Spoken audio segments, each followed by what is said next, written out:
Yaorana, Kauhanui et bienvenue dans Manava, votre émission Info-Service aujourd'hui. On laisse nos téléphones portables de côté et ensemble on reprend le chemin du livre. Et oui, malgré une certaine passion, lire n'est pas toujours un réflexe. Entre auteurs, éditeurs et la médiathèque qui regorge de trésors, explorons cet univers ensemble. Avec nous aujourd'hui, Christian Robert, fondateur des éditions Au Vent des Îles Yaorana. Yorana. Nous avons aussi Titawa Porcher qui est dramaturge, Yarana. Yorana. Nous avons Hititi Hiro, responsable de la médiathèque de la Maison de la Culture. Yorana. Et enfin, Muraro, qui est un jeune auteur aussi. Yorana. On va commencer avec toi, Titawa. Avant de devenir auteur, il y avait déjà cet attrait pour le livre. Alors, j'étais pas un rat de bibliothèque quand j'étais petite. En revanche, il y a des rencontres avec des livres. Et pour ma part, c'était Le Comte de Monte Cristo. Je vois qu'il est sorti au cinéma il n'y a pas longtemps. Le film était très beau. Oui, c'est vrai. Mais le livre était incroyable. Et je crois que c'est à partir de ce livre que j'ai eu envie de lire et que j'ai pensé peut-être en faire mon métier. Donc tu savais déjà à ce moment-là que tu voulais faire quelque chose dans ce sens. Je voulais faire quelque chose, oui, avec la lecture. Il y a vraiment, je crois qu'il y a des livres rencontres. Il y a Le Comte de Monte Cristo et un peu plus tard, La Recherche du temps perdu de Proust. C'est vraiment les deux livres qui m'ont marqué et qui m'ont fait dire j'aimerais bien faire quelque chose qui soit en lien avec la littérature. Muraro, dans le même sens, il y a eu un déclic à un moment donné, un livre qui t'a fait dire je veux devenir auteur. Ouais, bah, moi, c'est très bateau, hein, c'est Harry Potter. Hein. C'est terminé le premier Harry Potter, l'école des sorciers. Mais c'était un très bon livre. Et puis te dire, voilà, on est arrivé jusqu'au bout du truc et c'est vachement bien, donc on a envie d'en lire d'autres. Et ouais, moi j'ai toujours voulu avoir des livres autour de moi. Et, C'était vers quel âge que tu t'es dit tiens je veux vraiment faire ça de ma vie de quoi Tu te souviens écrire. Non, ça n'a rien à... enfin, lire et écrire, ça n'a rien à voir, mais autant j'étais un lecteur, j'ai lu beaucoup de choses, etc. Mais autant l'écriture, non, c'est parce que il y a une accumulation de souffrances qui était trop insupportable pour moi, donc j'ai dû mettre sur papier des choses donc, écrire, pour me débarrasser de... Pour faire une petite référence cinématographique, écrire pour exister, on peut dire ça comme ça? Non, plus un exorcisme spirituel ou de l'art-thérapie, grosso modo. Hein, c'est plutôt dans ce sens-là. Ouais, c'est pas... Christian, dans ton cas, est-ce que il y a eu aussi, dès le début, un amour pour les livres, pour les pages? Dès le début, non. J'étais pas un grand lecteur lorsque j'étais enfant, mais à l'adolescence, je suis rentré dans des livres... dont un énorme livre qui est Le Seigneur des Anneaux. C'est un très bon livre aussi. Pour moi, c'est un très grand livre. Et qui m'a fait découvrir le plaisir du livre, en fait. Le plaisir de passer du temps avec un objet et de se créer un monde, puisque, à la différence du cinéma, lorsque tu lis un livre, tu te construis l'ensemble, tu te construis les paysages, les personnages, leur voix... Et c'est un exercice qui est très satisfaisant. C'est même plus un exercice, c'est un plaisir pur. Et voilà. Et après, non, ça m'a pas motivé pour devenir éditeur, si c'est le fond de ta question. Mais j'ai eu la chance de travailler dans une imprimerie. Et moi, je suis arrivé au livre par le papier, par l'encre, par cette odeur très particulière que je continue à apprécier lorsque j'ouvre un livre. Lorsqu'on reçoit une caisse de livres, moi j'adore l'ouvrir et sentir l'odeur du papier. Voilà, donc c'est comme ça que je suis arrivé à l'édition. Rappelle-nous justement ce que c'est être éditeur. C'est quoi un éditeur? Alors, être éditeur, c'est celui qui fait grosso modo le lien entre l'auteur, celui qui écrit, et le public de lecteurs. Donc nous, on s'occupe de fabriquer les livres, donc on intervient un petit peu sur le texte avec l'auteur pour donner notre avis, une vision un peu extérieure. Ensuite, on fabrique le livre, on l'imprime, on le transporte, on le met sur les réseaux de diffusion, on le diffuse, on fait la communication et on essaye de trouver des lecteurs. Donc on fait tout ce qu'il y a entre l'auteur et le lecteur. Et il peut parfois, ce livre, arriver à la médiathèque, justement, Hiti. C'est quoi une médiathèque? Puisque beaucoup pensent que la médiathèque est purement éducative. C'est la première fois que j'entends ça, qu'une médiathèque est purement éducative. Pas du tout. Une médiathèque, c'est un espace dédié aux livres, mais pas que les livres. Il y a aussi d'autres objets comme les DVD, qui n'existent pas, qui tendent à disparaître petit à petit, mais il y a aussi des DVD, des CD et Presse des magazine. Voilà, il y a aussi des magazines. Donc voilà, c'est un espace qui est certes éducatif, mais pas que.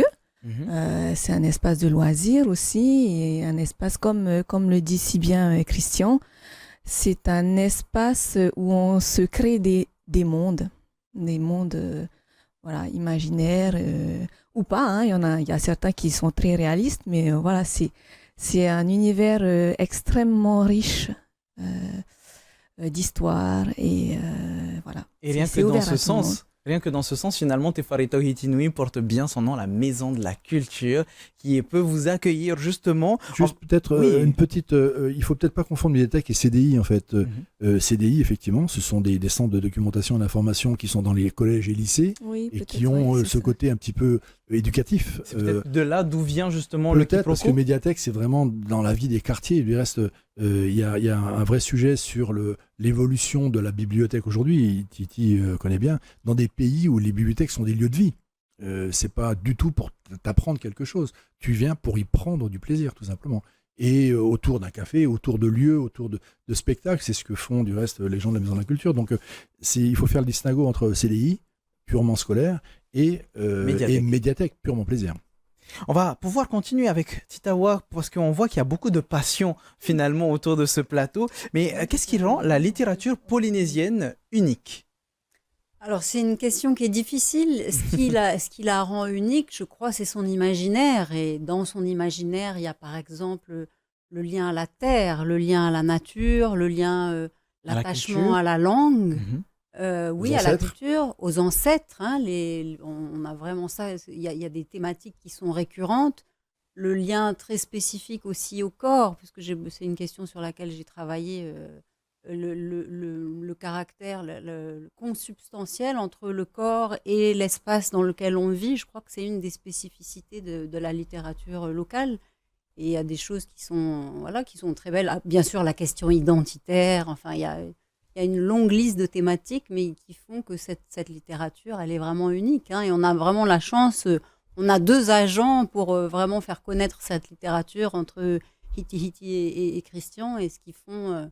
c'est vrai que c'est vraiment important de pouvoir donner cet accès à la littérature. Muraro, si je reprends, si je me souviens bien des mots du résumé de Méridien Zéro, du synopsis, à un moment donné, on parle de Tahiti.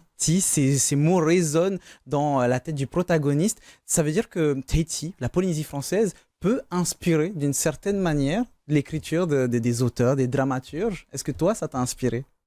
Oui, mais pour le tourner en dérision. Non, parce que Tahiti, je le dépeins d'une manière où ça a été écrit et surécrit dans le sens de l'angélisme, de dire que c'est merveilleux, c'est le paradis, c'est machin. Donc les gens, ils s'installent à Tahiti, ils viennent à Tahiti, ils écrivent sur Tahiti pour raconter les mêmes histoires qui ont aucun intérêt. Bon, sur la littérature polynésienne, qui est récente, hein, parce que ça remonte à Titawa Peu, hein, et Chantal Spitz. Voilà, bon, il y a les sujets qui reviennent souvent, c'est sur la décolonisation, tout ça qui répondent en fait à ces ensembles de textes qui ont été écrits à l'époque des navigateurs. Après, ça a été repris par tous les militaires qui ont fait le CEP, etc. Enfin bon, bref, il y a énormément de choses qui ont été écrites sur Tahiti, et beaucoup de choses très mauvaises en plus, mais bon, parce qu'on est dans les clichés de la colonisation, etc., avec les Vainés, etc. Enfin, c'est insupportable. Donc du coup, moi, Méridien Zéro, c'est Tahiti, que j'épelle en majuscule avec un tir à chaque fois, Tahiti.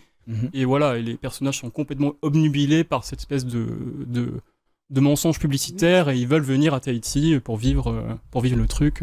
Oui, alors tant qu'on est dans la publicité... C'était avant French Bee, et maintenant ça s'appelle l'effet French Bee à Tahiti, ça c'est cool. Et les clichés, à aucun moment, nulle part, quelqu'un peut associer le livre à Tahiti, ça n'existe pas. Tahiti, on l'associe à plein de choses dans l'inconscient collectif mondial, mais jamais au livre, pour des raisons qui sont... D'abord parce que, comme le disait Moao, la littérature locale est assez jeune, elle a 50 ans.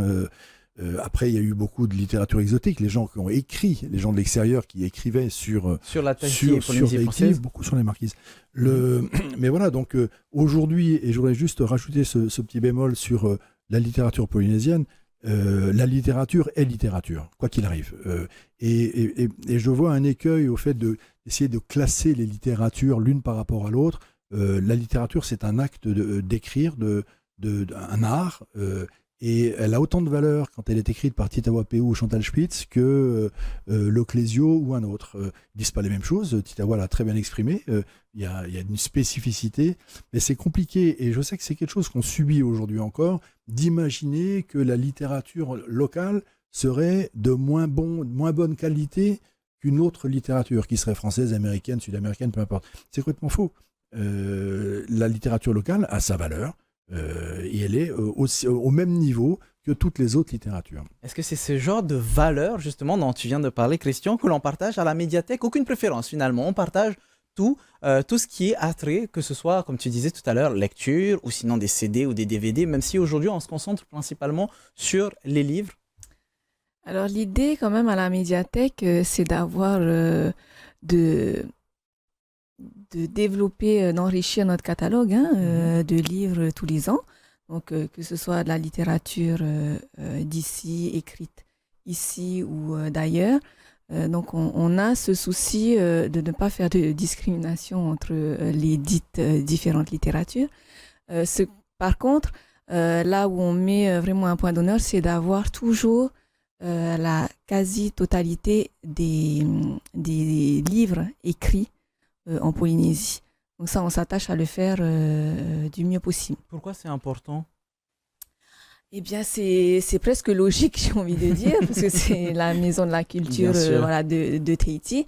Donc, c'est pas possible de penser l'inverse, de ne pas avoir tout le catalogue d'auteurs de chez nous. Je vois que Christian veut réagir. Moi, j'ai des choses à dire là-dessus, parce que c'est essentiel, en fait. D'abord parce que, comme vous le savez sans doute, les bibliothèques, médiathèques sont aussi faites pour les gens. Il n'y a pas que des jeunes, mais il y a quand même beaucoup de jeunes.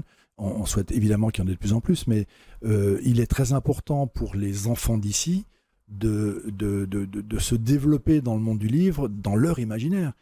Et que, évidemment, un jeune de Tarawa sera beaucoup plus réceptif à des écrits de Tita Wapeu que de Dumas, que j'adore, hein, j'ai aucun problème avec ça, mais c'est pas leur univers, c'est pas leur nature, c'est pas leur façon d'être, leur façon de penser, leur rapport aux autres. Donc c'est hyper important, effectivement, et c'est un travail qu'on fait, que les auteurs écrivent, nous on le fait, la médiathèque également, de mettre à disposition les livres d'ici pour les gens d'ici. Ça, c'est le premier objectif.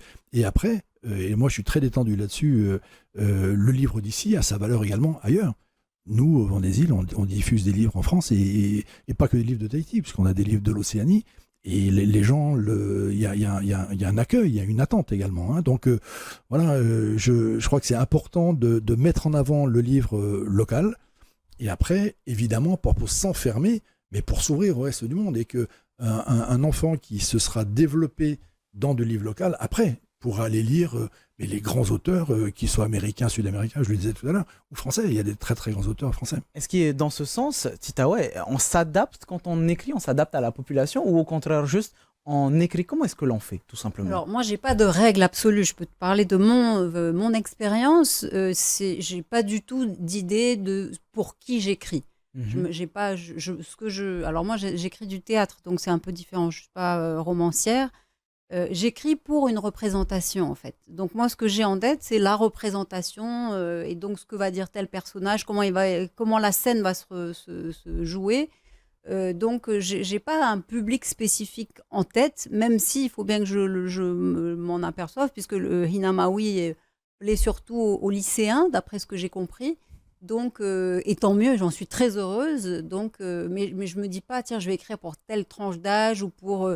moi, mon univers, il est ici. Mon univers mental, mon imaginaire. La légende du cocotier, c'est vraiment une légende qui a bercé mon enfance. Et j'ai encore ces images du Pouy, par exemple, dans les images du livre que j'avais quand j'étais enfant. Du coup, oui, j'écris sur quelque chose qui relève de notre patrimoine, mais c'est pas un a priori de l'expérience. J'y vais pas en me disant, voilà, je vais faire ça. Je vais m'adapter ou quoi que ce soit. Pas du tout, je vais m'adapter, non. Mais quelque chose qui soit lisible et intelligible pour tout le monde, oui, quand même. Et puis, qui utilise ce qui, moi, me fait rêver, ce qui me plaît, ce qui m'enchante. Muraro, c'est quoi les premières étapes? Est-ce qu'il y a une trame où on se dit, OK, il va se passer ça dans mon livre et j'ai envie de le raconter de telle manière, ou est-ce qu'on écrit le livre au fur et à mesure et on se laisse guider par la plume, comme on dit? Non, bah, ça va être une réponse pareil, très personnelle sur ma méthode. Moi, j'ai pas de méthode. Je fais ça de manière très organique et c'est juste voilà, se forcer à être 3-4 heures par jour devant un ordinateur ou une feuille et puis écrire et puis voilà. Bon, c'est pas la peur de la page blanche, c'est la peur de la page très mauvaise, quoi. Parce qu'après il faut se relire. Non, écrire c'est facile. Après il faut se relire sérieusement et là. C'était justement ma prochaine question. On parle de page blanche, du syndrome de la page blanche. C'est quoi? Ah bah, je sais pas. Je l'expérience pas, donc je sais pas ce que c'est. Par contre, je sais ce que c'est une page mauvaise. Ouais. De me relire, c'est plus dur de me relire en fait, parce que il y a des choses qui sont très mauvaises et puis les choses à force de les relire, on les trouve de plus en plus mauvaises. Mais c'est très important ce que dit Moirot. Et on a envie d'abandonner 15 fois par jour. Et donc il y a des bons jours, on trouve des trucs sympas et puis après. Parce qu'il y a la notion de travail quand même. On peut pas enlever ça. Un livre, c'est un texte qui a été travaillé. On a un exemple à Tahiti, c'est Chantal Spitz qui est qui travaille ses textes, ses mots à l'extrême. Et entre la première version de ses écrits et celui qui est publié, la version a perdu la moitié de ses pages, voire même des fois plus. Donc la notion de travail est très importante. C'est-à-dire que il faut pas imaginer que voilà, moi un matin je me lève, j'écris, j'édite et je suis riche. Non, j'écris, je travaille et je travaille encore et je travaille encore. Et quand j'ai bien travaillé, je vais voir un éditeur qui dit il faut travailler encore. Et tu travailles encore. Et éventuellement, peut-être, on fera un livre. J'aime bien parce que c'est éventuellement, peut-être, là, tu auras un parce livre. qu'il y a pas de... C'est pas parce qu'on a écrit un livre, et c'est très bien d'écrire, et j'encourage tout le monde à écrire, mais c'est pas parce qu'on a écrit un texte que ça deviendra un livre. C'est une problématique dont on pourrait parler rapidement, mais du compte d'auteur aujourd'hui. Aujourd'hui, quand les gens ne sont pas édités, ils le font tout seuls. Ok, mais la réalité, c'est que un livre, c'est un objet qui est abouti, qui est travaillé, sur lequel il y a du savoir-faire, qui implique de nombreux métiers, et même au niveau de l'écriture, parce qu'un texte doit être travaillé, bien sûr. C'est avec ce genre de critères que vous éditez des livres. Si le livre, si le manuscrit n'est pas travaillé, ou en tout cas ça se ressent, vous ne l'éditez pas? Alors là, très souvent, nous, on garde même pas 1% de ce qu'on reçoit, hein, donc il faut y aller pour être parmi ces 1%. C'est une loi de la nature. Hein. Mais oui, c'est après dans les critères de choix, il y en a plusieurs. Il y a la qualité de l'écriture, c'est un minimum. Mais après, il y a plein d'autres choses. C'est-à-dire que est-ce que le sujet va mobiliser des gens? Parce que fabriquer un livre, c'est pas très compliqué. Le vendre, c'est beaucoup plus compliqué. Donc, comment on fait pour le vendre? Faire aujourd'hui un livre sur, je sais pas moi, quelque chose qui s'est passé il y a 300 ans, ça n'aura peut-être pas d'intérêt. Peut-être faire quelque chose d'un peu plus moderne sur l'IA, oui, peut-être que ça intéresse plus les gens, parce qu'il y a des tendances comme ça. Donc, et puis après, il y a la notoriété de l'auteur aussi, c'est important. Après, nous, c'est quelque chose qu'on travaille, c'est la continuité dans la relation éditeur-auteur, c'est-à-dire que quand on a publié le livre d'un auteur, on publie celui d'après et celui d'après, et on travaille avec l'auteur pour essayer d'en faire quelque chose qui est visible en fait. La problématique, c'est la visibilité. Et pour découvrir tous ces livres, donc on le dit depuis le début, on peut aller à la médiathèque, mais comment ça se passe si jamais j'aime les livres et j'ai envie de venir à la médiathèque? Juste, je viens, je peux emprunter un livre, je peux le lire? Tu ouvres la porte. Il y a juste ça à faire. On a 2 espaces médiathèques, donc un espace réservé aux adultes, un espace réservé aux enfants. Donc la consultation est libre. L'emprunt est payante, mais à un prix très modeste.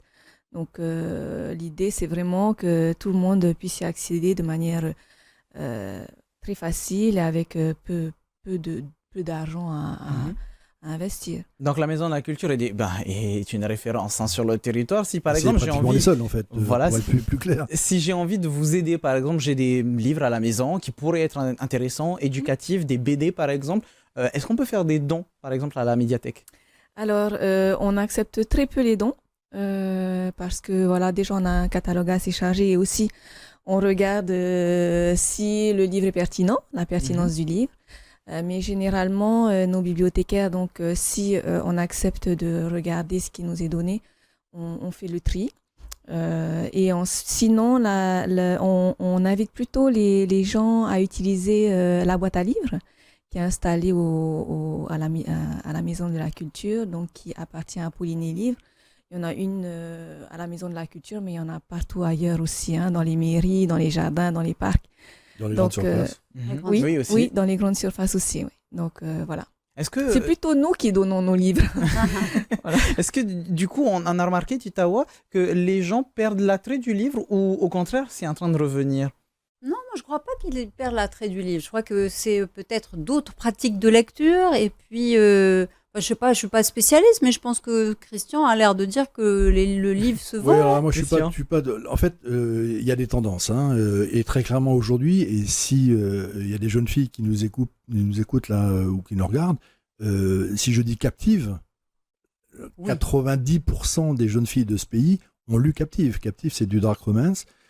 C'est des bouquins qui coûtent très cher, qui font 600 pages. Et quand on parle avec des jeunes filles, elles l'ont lu en 3 jours. C'est-à-dire que il y a certainement une problématique de qu'est-ce qu'on donne à lire aux jeunes, mais par contre, le livre plaisir existe. Alors, moi, j'ai pas lu Captive, mais je crois que c'est un peu raide. Mais j'ai reçu pendant le salon du livre une classe du lycée hôtelier. C'était pas très vif parce qu'on parlait de livres de lecture. Quand j'ai dit Captive, tout le monde l'avait lu. Et ils considéraient même pas ça comme un livre parce que peut-être dans l'axe de ce que tu disais tout à l'heure, la médiathèque, c'est éducatif. Non, mais le livre, c'est pas éducatif. Le livre, c'est du plaisir. Et Captive, je t'assure qu'ils n'ont pas eu l'impression d'être à l'école lorsqu'ils l'ont lu. Bien sûr. Par contre, ils l'ont adoré et ils ont lu 600 pages en 3 jours. Donc, pour répondre à ta question, c'est très compliqué de dire, vous comprenez l'écran. Moi, je peux donner des chiffres. Aujourd'hui, sur le marché français, donc y compris la Polynésie, le e-book, le livre numérique, c'est 3% du marché. C'est-à-dire qu'il reste quand même 97% en livre papier. Donc on est loin. Alors, il y a des pays, USA, Canada, ils sont à peu près à 20%, 80% de papier. Mais donc le papier continue. Et les grandes tendances nationales, il y a une érosion qui est de 1,5%. C'est-à-dire que on a perdu 1,5% de lecteurs par rapport à l'année dernière. Mais enfin, ça reste quand même un marché très important. Et les gens continuent à lire. Après, évidemment, il y a un peu de temps qui est passé sur les écrans et d'autres loisirs culturels, mais le livre reste quand même un objet remarquable. Le livre, tu peux le lire partout, au Tomutu, c'est bon, tu n'as pas besoin de connexion, tu n'as pas besoin de le soleil, éventuellement une bougie, mais tu peux lire de partout. Tu peux lire sur la plage, en randonnée, peu importe où tu vas. Ouais, tu en peux randonnée, lire. regarde, tu mets tes pieds quand même. Ouais. Justement, je vais retourner du côté des auteurs. Lire un livre, c'est une chose, écrire, c'en est une autre, mais souvent, il faut aussi pouvoir se faire connaître. Muraro, comment est-ce qu'on fait pour faire connaître son livre? On le partage déjà à son cercle, mais est-ce qu'il y a d'autres étapes pour pouvoir faire la publicité de son livre? Pour faire le buzz. C'est-à-dire? Non, moi, je sais pas, je suis très mauvais pour ça, c'est Christian qui s'en occupe, toute la promo. Non, mais on est auteur, on passe des heures dans sa chambre, tout seul, enfin, je veux dire, on s'imagine pas qu'après, il faut le vendre, quoi. Enfin, je veux dire... Non, mais c'est intéressant ce que tu viens de dire, faire le buzz. On peut faire un buzz sur un livre? Comment non, ça mais se je sais pas, passe? peut-être en OnlyFans, en vendant des pages sur OnlyFans, je sais pas. C'est je sais un pas. autre sujet. Non, mais j'en sais rien, c'est pas mon job. Enfin, de toute façon, si on rentre pas dans le livre pour faire de l'argent, en tant qu'auteur. Si la motivation c'est faire de l'argent, c'est terminé. Enfin, je veux dire, C'est important à le souligner. Avant de retourner vers Christian, justement, pour avoir son avis, Titawa, Oui, et alors, si la question m'est posée, je pense que pour le théâtre, c'est un petit peu différent. Parce que la finalité, c'est le fait de faire une représentation théâtrale. Donc, ça va être ça plutôt qui va être mis en valeur. Après, c'est comme si le livre avait une vie parallèle. Donc, voilà, c'est juste ce que je voulais dire. Oui, après, Christian. sur le théâtre en particulier, c'est un peu différent également parce qu'il y a le public scolaire. Parce que pour revenir à cette association livre-éducation, dans les classes, collège, lycée, on apprend le théâtre, c'est obligatoire. Et donc, c'est quand même vachement bien d'avoir des livres locaux plutôt que de refaire des pièces de théâtre avant. Alors après, sur le comment on fait pour bien vendre, si je le savais, je serais riche. C'est pas le cas. On fait des efforts, il y a beaucoup de travail. On essaie d'avoir de la presse, mais ce qui est compliqué parce que la presse n'est pas toujours très réceptive. On a des réseaux sociaux, on a des libraires, puisque le premier vendeur de livres, ça reste le libraire. Nous, on est très bien diffusé en France, on a une personne qui ne fait que ça, des relations libraires. qui va voir les libraires pour dire voilà, Muraro a écrit un livre, il va sortir dans 3 mois, c'est vachement bien, il faut le prendre, et le libraire le lit, il dit ah non c'est nul, je le prends pas, ou il dit ouais c'est super, j'en prends 10. Et c'est comme ça, en fait c'est intéressant parce que tout le monde pense que quand on fait un livre, on en vend des centaines de milliers. Mais les ventes moyennes en France, c'est 600 exemplaires. 600 exemplaires, et ce sont des grands auteurs. Hein. Donc on est loin du conte de fées. Il y a 70 000 nouveautés par an en France. Donc pour exister, il y a du boulot. Hein. Donc c'est très compliqué, mais c'est aussi du temps. Je le disais tout à l'heure, la relation auteur-éditeur, le temps. Parce qu'au bout d'un moment, tu as lu un auteur et tu vas le relire. Et on le fait tous, enfin tous les lecteurs en tout cas, quand ils ont aimé un auteur, ils vont le relire. On se rend compte qu'il y a beaucoup de choses à dire sur le livre, sur la manière d'écrire, la manière de le lire aussi. Mais on va faire plus simple, on va vous rediriger vers la médiathèque. Si vous voulez aller découvrir des livres, n'hésitez pas, à la Maison de la Culture. Donc c'est médiathèque.maisondelacculture.pf. Vous avez aussi bien sûr Au Vent des Îles, donc on vous met leur site tout de suite, auventdesilles.pf. Et enfin, on n'oublie pas les livres des auteurs qui sont présents sur notre plateau, à savoir Muraro qui a fait Méridien Zéro et Maïva Nulle Part, et enfin Titawa Porcher qui a fait Hinama Oui et compagnie et Omai Omai. Merci beaucoup à toutes et à tous d'être venus sur notre plateau. Merci à toi. Merci à vous de nous rester fidèles tous les soirs à partir de 17h. Ce soir, on vous laisse avec votre journal, votre VATT à 18h. Maururu itotato faririra, trahuma parheana.